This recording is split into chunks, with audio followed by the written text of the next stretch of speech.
Vous n'atteignez pas vos objectifs parce que probablement que vous passez plus de temps à réfléchir à vos ambitions qu'à agir concrètement pour les réaliser.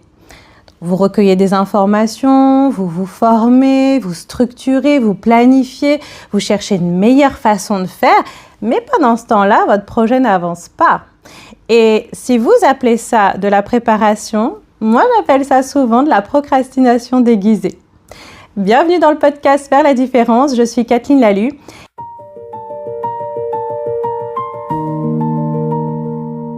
Et ce podcast est pour toutes les personnes qui ne veulent pas simplement comprendre comment réussir, mais qui veulent réellement réaliser leurs ambitions. Ici, on ne va pas simplement comprendre. Le but, c'est que vous repartiez avec des actions concrètes à mettre en place dès aujourd'hui. Parce que je refuse que vos ambitions restent que des projets ou des rêves. Je veux vraiment que ces ambitions deviennent votre réalité. La procrastination est une stratégie de protection en fait. Une stratégie qui vise à vous éviter 3 choses: échouer, être critiqué et être rejeté. Parce que réfléchissez, qu'est-ce que vous permet la procrastination? De ne pas envoyer ce mail, de ne pas publier cette vidéo, de ne pas lancer ce projet, de ne pas avoir cette conversation difficile, de ne pas demander cette augmentation.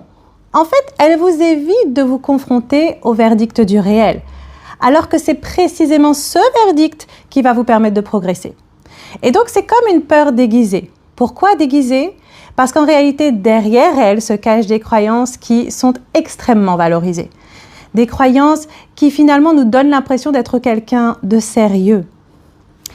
Première croyance, j'ai besoin d'être prêt. Je pense que plus je prépare, plus ce que je vais produire sera de qualité. Alors je relis, je corrige, je peaufine, je recommence. Je veux que tout soit parfait avant de commencer. Sauf qu'il y a un problème. On ne perfectionne pas quelque chose qui n'existe pas encore. On ne perfectionne que ce qui a déjà commencé à exister. Le succès ne vient pas de la préparation en fait, il vient des ajustements. Et on ne peut ajuster que ce qui a déjà été commencé. Deuxième croyance, je veux tout savoir. J'ai besoin de plus d'informations. Alors je lis, j'écoute des podcasts, je regarde des vidéos, je me forme, je prends des notes, je fais des fiches, je remplis des tableaux Notion. Et j'ai l'impression d'avancer. Alors qu'en réalité, je deviens simplement une énorme bibliothèque très riche et je transforme mon inaction en la preuve de mon sérieux, en une preuve de qualité. Mais ça cache simplement le fait que je n'ai toujours rien créé. Donc, petit mémo pour vous. Prenez une feuille, faites 2 colonnes et dans la première, notez tout ce que vous avez fait le mois dernier pour justement préparer. Les livres que vous avez lus, les podcasts que vous avez écoutés, les formations que vous avez suivies. Vous pouvez même allouer un nombre d'heures si vous voulez. Tout ce qui concerne votre préparation. Et dans l'autre colonne, listez toutes les actions concrètes que vous avez engagées pour réellement bâtir votre projet, votre entreprise. Et ensuite, comparez. Comparez justement est-ce que vous avez passé plus de temps à apprendre ou à construire. Plus de temps à rêver ou à bâtir.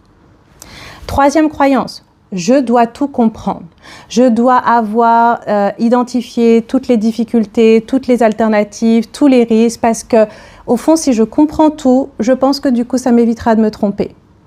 Mais aucun plan n'est parfait. Aucun plan n'est suivi à la lettre parce que chaque action, en fait, va vous donner un feedback et ce feedback va modifier le plan d'action. Autrement dit, vous n'avez pas besoin de comprendre avant d'agir. Vous avez besoin d'agir pour mieux comprendre. Quatrième croyance, la solution se trouve là où le problème est apparu. C'est une erreur que je vois très souvent. Car quand un problème apparaît, on optimise, on améliore, on contrôle. Et en réalité, sans s'en rendre compte, on fait plus de la même chose. Et au bout d'un moment, ces solutions finissent par entretenir le problème quand elles n'en créent pas carrément un nouveau. Prenons un exemple. Une réunion d'équipe où personne ne décide, personne ne s'écoute, tout le monde ressort frustré, s'ennuie. Alors, on va essayer de mieux préparer la réunion, de l'animer différemment, de la structurer, de mettre un ordre du jour, de la raccourcir. Alors que la vraie question, c'est peut-être pourquoi est-ce que cette réunion existe encore en fait? Car la meilleure solution, ce n'est pas toujours d'améliorer ou de déléguer, parfois c'est juste d'arrêter. Et il est peut-être temps d'arrêter de faire de mon inaction un gage de sérieux. Si je vous ai parlé de ces croyances, ce n'est pas par hasard. C'est parce qu'elles ont tout un point commun. Elles vous éloignent de l'action. Et si elles vous éloignent de l'action, elles vous éloignent aussi de votre objectif. Pourquoi ? La matière première du succès, ce n'est pas la motivation, ce n'est même pas réellement l'action et ce n'est pas non plus l'échec. Parce qu'en réalité, un échec, ça n'existe pas. Ce qui existe, c'est le feedback que produit votre action. Alors réfléchissez 2 secondes. Comment un enfant apprend à marcher ? En tombant. Et c'est comme ça qu'il comprend qu'il doit ajuster sa posture. Comment on apprend une nouvelle langue étrangère ? En faisant des erreurs. Comment une entreprise améliore un produit ? En testant et en corrigeant. Donc l'échec, ce n'est pas l'opposé du succès. L'information que porte l'échec est la matière première sur laquelle mon succès se construit. Pourquoi ? Parce que chaque action produit une information et cette information vous dit une seule chose. Ou elle vous dit continue comme ça, ou elle vous dit quelque chose doit changer et c'est précisément ça. Et c'est comme ça que vous pouvez avancer vers votre objectif et réaliser vos ambitions. Donc la prochaine fois que vous échouez, ne vous demandez pas pourquoi j'y suis pas arrivé. Demandez-vous plutôt ce que cette action m'apprend comme information que je ne savais pas hier. Parce que cette réponse vous rapproche de votre objectif. Et en plus, le fait est que l'action construit votre confiance. Albert Bandura l'a montré avec le sentiment d'efficacité personnelle. C'est-à-dire que la confiance ne vient pas d'affirmations positives que je me répète tous les matins devant le miroir. Non. La confiance vient des preuves que j'accumule au gré de mes expériences qui montrent à mon cerveau que je suis déjà capable. Autrement dit, je ne crois pas que je peux, je découvre que je peux déjà. Et ça change tout parce que chaque action devient une preuve, chaque victoire devient une preuve, chaque difficulté dépassée montre à mon cerveau que mon identité a déjà changé. Que je ne suis plus quelqu'un qui essaie, mais que je suis déjà devenue cette personne qui fait, qui a atteint cet objectif. Alors, autre mémo pour vous. Demandez-vous cette semaine, quelles preuves vous avez accumulées qui vous montrent que vous êtes déjà cette personne qui a atteint cet objectif. Et si vous êtes manager, au-delà de la question « est-ce que mes collaborateurs sont compétents ?», je vous invite à vous en poser aussi une autre, c'est « est-ce que j'aide mes collaborateurs à accumuler des preuves de leurs compétences ?» C'est-à-dire, quand un collaborateur réussit, déjà, est-ce que je lui fais remarquer ? Mais au-delà de ça, est-ce que je lui montre concrètement comment il a progressé ? Est-ce que je lui donne des chiffres ? Est-ce que je lui donne des faits ?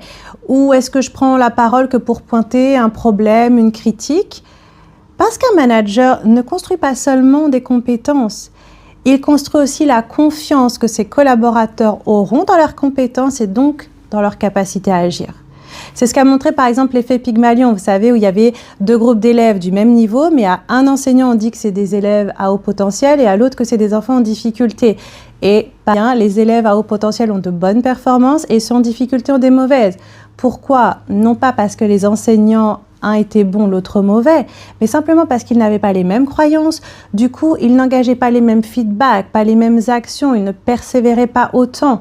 Ça a simplement confirmé que nos croyances influencent toujours nos comportements et que nos comportements influencent nos résultats, l'atteinte de nos objectifs et la vitesse à laquelle on les atteint.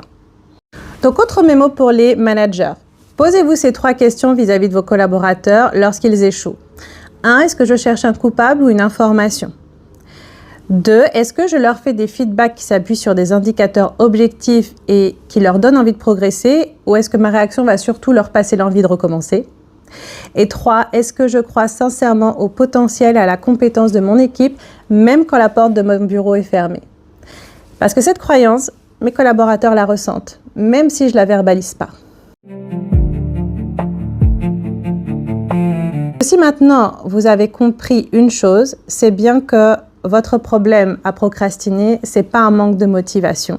Le manque de passage à l'action, c'est que votre cerveau cherche à vous protéger d'un feedback qu'il juge douloureux.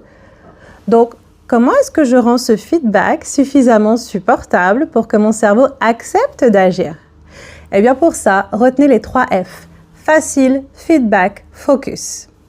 Donc je vous invite à vous poser ces questions, que vous soyez manager ou simplement que vous essayez de mettre en place quelque chose dans votre vie pour votre santé ou autre chose. 1. Est-ce que c'est facile ? Parce qu'on croit souvent que les personnes qui atteignent leurs objectifs sont celles qui ont eu le plus de volonté, mais je ne crois pas que ce soit le cas. Je pense surtout que ce sont celles qui ont réussi à construire un environnement qui rende les actions qui vont me porter bénéfice faciles et les actions qui me porteraient préjudice difficiles. Donc, petit mémo pour vous. L'action que je n'arrive pas à initier ou que je repousse, qui est compliquée, qu'est-ce qui la rend difficile? Est-ce que c'est un logiciel qui bug tout le temps? Est-ce que c'est difficile d'avoir accès à l'information? Est-ce que c'est un problème d'organisation? Est-ce que c'est un problème de personne avec qui je ne m'entends pas? Et qu'est-ce qui pourrait rendre ça plus fluide, plus simple, plus accessible? Parce que parfois, si on met la motivation de côté, c'est simplement que si ce dossier était bien rangé, si ce logiciel fonctionnait, si ce collègue était disponible, si cette information était facile à trouver. Mais aussi à l'inverse, qu'est-ce qui rend mes comportements qui me desservent beaucoup trop faciles? Est-ce que c'est le fait que mon téléphone soit toujours à portée de ma main? Est-ce que c'est mes notifications qui sont constamment activées? Est-ce que c'est mon application de jeu qui est toujours installée sur mon téléphone? Est-ce que c'est les interruptions que je laisse à chaque fois décider de ma journée? Deuxième F, les feedbacks, qui est probablement celui qu'on oublie le plus. Car on agit et souvent juste derrière on passe à autre chose. Et on prend rarement le temps d'observer. Donc je vous invite à faire ces choses très simples. Bloquez 30 minutes à la fin de votre journée. Pas pour travailler plus, mais juste pour réfléchir à ce que votre journée vous a appris. Donc, petit mémo, dans ces 30 minutes, est-ce que je me suis rapprochée de mon objectif? Qu'est-ce que j'ai réellement réalisé? Qu'est-ce qui a fonctionné? Qu'est-ce qui n'a pas fonctionné? Et donc, qu'est-ce que ça m'a appris? Et le troisième F, le focus. Parce qu'aujourd'hui, on manque d'attention parce qu'on la place ailleurs. On veut tout faire. Et résultat, en voulant tout faire, on ne fait rien du tout. Donc, cette semaine, répondez à ces questions.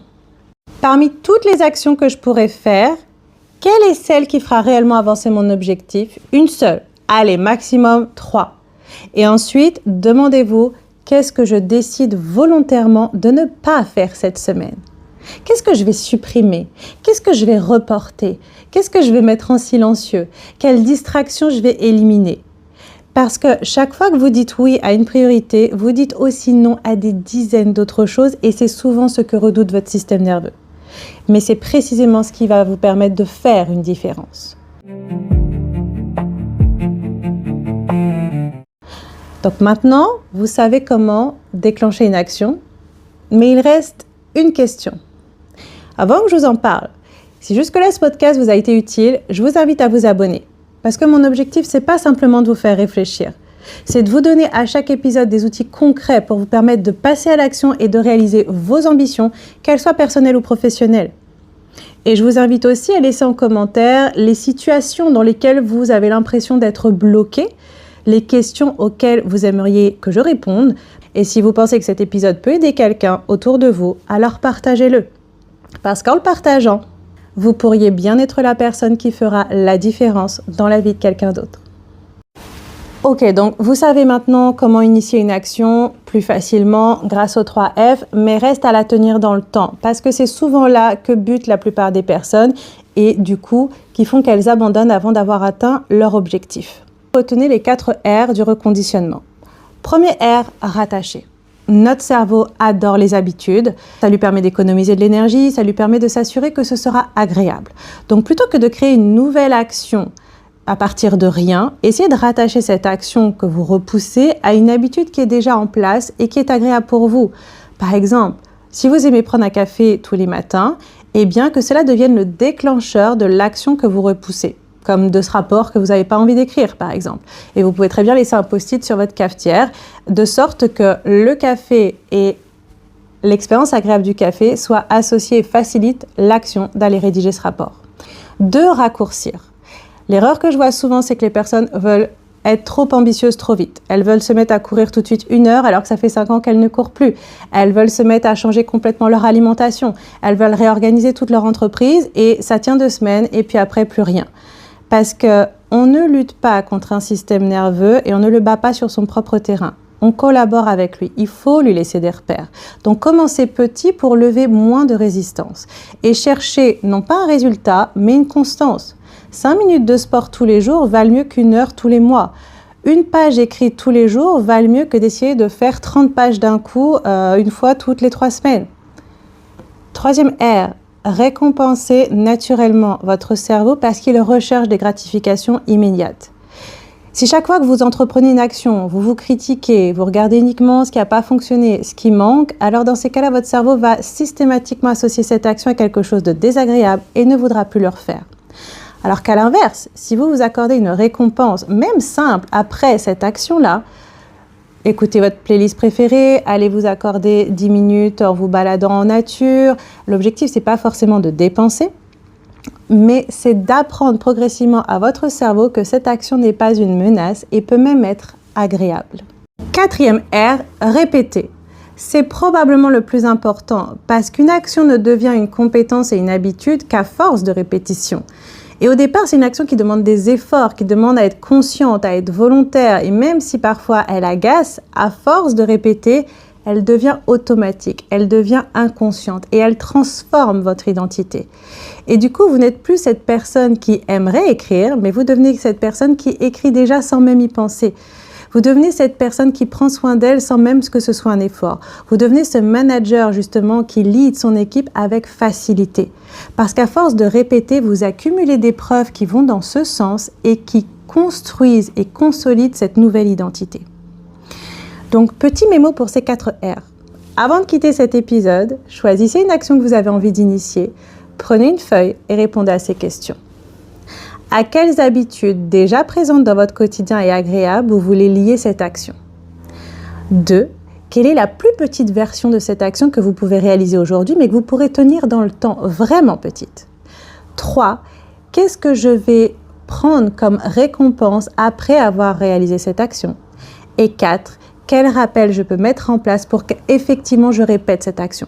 Un post-it, une notification? Si en tout cas aujourd'hui vous deviez repartir qu'avec une seule chose de cet épisode, retenez ça. Vous n'atteignez pas vos objectifs en réfléchissant davantage, vous les atteignez en agissant davantage. Alors osez agir, osez échouer, osez utiliser intelligemment les feedbacks que produisent vos actions. Parce que ce n'est pas l'échec qui vous éloigne de votre objectif, c'est le fait de ne jamais agir. Osez agir avant de vous sentir prêt. Osez vous tromper avant de vouloir avoir raison, j'ai envie de dire. Parce qu'au bout du compte, ceux qui font la différence et atteignent leurs objectifs, ce ne sont pas ceux qui en savent le plus. Ce sont ceux qui ont osé agir le plus, parfois beaucoup se tromper, beaucoup échouer, mais qui ont du coup acquis énormément d'informations qu'ils ont transformées en feedback qui ensuite est devenu un progrès jusqu'à l'atteinte effective de leur objectif. J'espère que cet épisode vous permettra justement d'initier des actions qui feront la différence et vous permettront d'atteindre vos objectifs. À bientôt.